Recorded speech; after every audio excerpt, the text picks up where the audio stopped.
Well, I'm Dave Hurwitz, and from Randolph, Vermont, and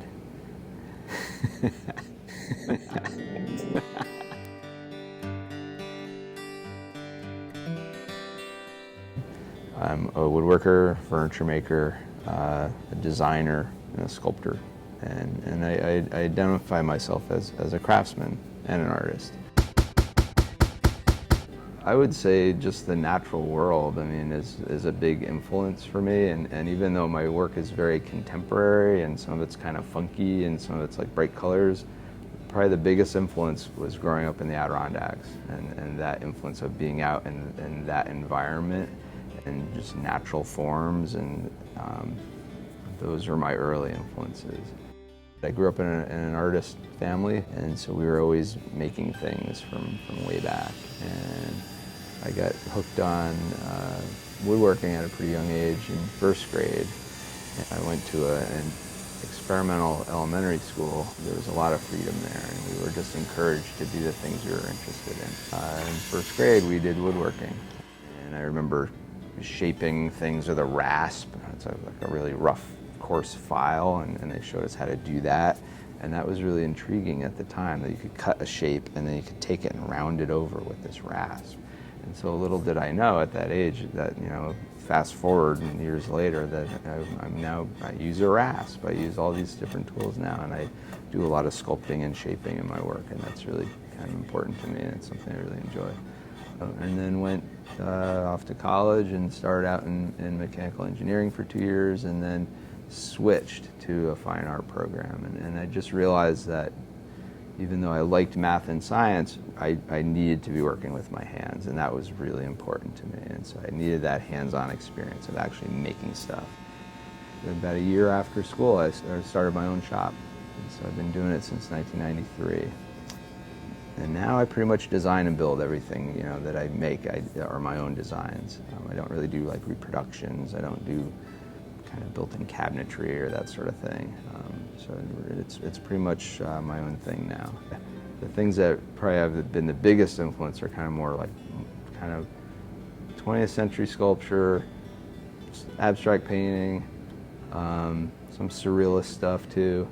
And then I can't leave out like Dr. Seuss and cartoons, because that's what I grew up with. And if you look at like Dr. Seuss's drawings, I mean, they're just like amazing to me. Like, you know, he was like an architect and an interior designer in my mind. You know, like that's what he drew. He drew spaces and environments, and they were so bizarre and wild, and everything was all skewed and nothing was symmetrical, and they're all curvy and wild, and so that had a huge influence on me. So.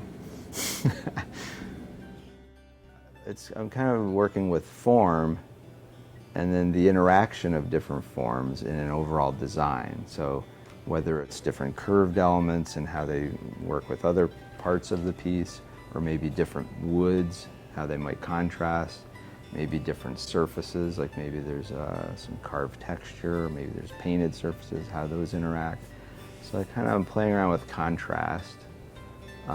And then with the overall form, and it's kind of an art term, but it's like negative space is another element. It's a design element that's used in everything. It's used in 3D work, it's used in 2D work, it's used in advertising, but there may be a solid form in a piece, but then are there areas of space that also define their own shape, and that's sort of negative space, and so I like playing around with that too.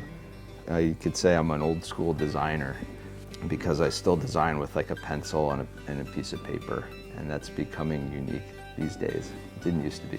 But yeah, my process is I just sketch. I sketch a lot of ideas, kind of sketch them small, and then as I start to refine those ideas and start finding some ones that I like, that I feel more drawn to, then I kind of start refining those and then start bringing them to a scale of proportions that are going to work for the piece. So I guess one of the challenges of designing functional work is that it's got to fit within certain proportions. So I have to decide if it's a table, what height is it going to be, how wide is it going to be, what's the depth, and then I have to fit the design within those parameters.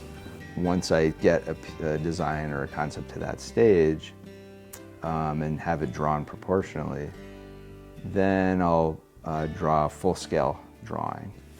And I like to build that way. I like full-scale drawings because I can then step back and I can look at the piece at its actual size, the design, and see, is it working? Do I need to tweak anything? Do I need to adjust it? And I also like drawing just with the arc of my arm is nice. To me, that's an easier way to draw a nice flowing curve than trying to figure out how to get a computer program to make that curve. It just works for me.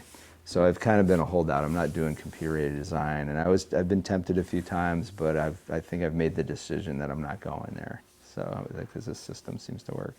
When you buy work from a craftsman, a designer, craftsman, furniture maker, who's going to be involved in the whole making of the piece, there's so many details that come into that process that doesn't generally happen with mass-produced furniture. And it really comes down to attention to detail.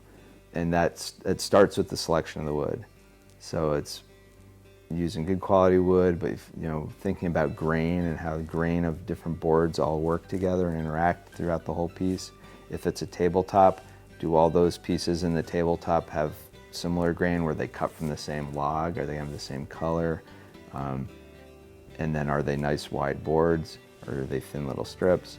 A lot of times in factory-made furniture, it could just be random, thin, wide, whatever's coming down the chute. It comes down and it gets glued up, and you'll see it. And then there's really the grain selection is not really a consideration necessarily.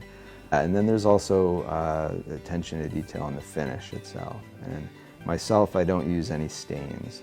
And I get these requests sometimes. People ask me, like, can you make this in mocha or a latte, or and these are terms that people see in catalogs, I think. But rather than using a stain, I use the actual wood itself. Instead of a cherry or a walnut stain over like a lighter wood, like maybe poplar, I use walnut. And what I like to do is use a Danish oil on these woods to bring out the kind of color and depth and warmth of the wood itself. And it just has a nice rich feel to it, and it doesn't muddy the look of the wood like a stain would.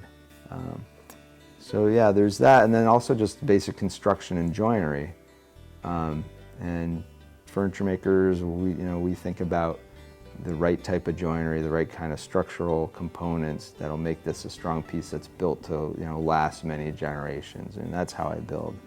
I build pieces that will hopefully be passed down and last.